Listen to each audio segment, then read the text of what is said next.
Friends, welcome to my YouTube channel. আজকে রান্না করতে চলেছি সজনে পাতার সবজি। জানেন তো, এর সবজি খেতে অনেক টেস্টি লাগে এবং আমি বলে বোঝাতে পারবো না যে এটা এত সহজ উপায়ে এই সবজিটি তাড়াতাড়ি চটপট তৈরি করে নেওয়া যায়। চলো তাহলে আর দেরি না করে রান্না করা যাক।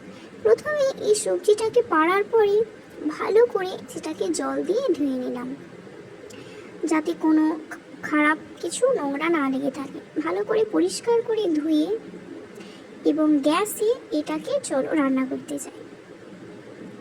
প্রথমে গরম জল দিয়ে কিছু সোডা, হলুদ এবং লবণ গুঁড়ো দিয়ে এটাকে ভালো করে সিদ্ধ করে নিই।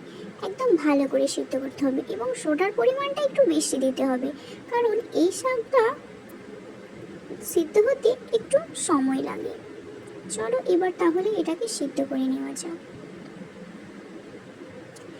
ধীরে ধীরে এই সবজিটা রান্না হতে চলেছে।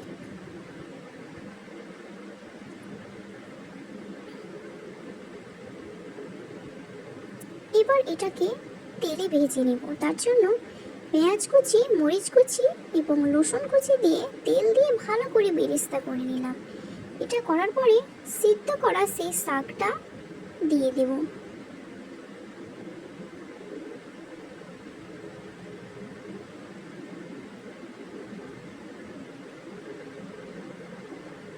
বেরেস্তাটা হয়ে চলে এসেছে।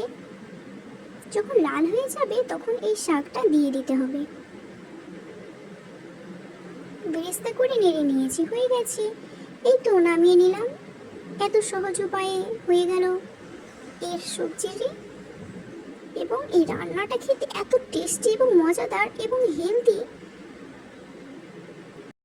আপনারা অবশ্যই এটি বাড়িতে তৈরি করে দেখবেন এবং আমার চ্যানেলটা সাবস্ক্রাইব করতে ভুলবেন না অবশ্য।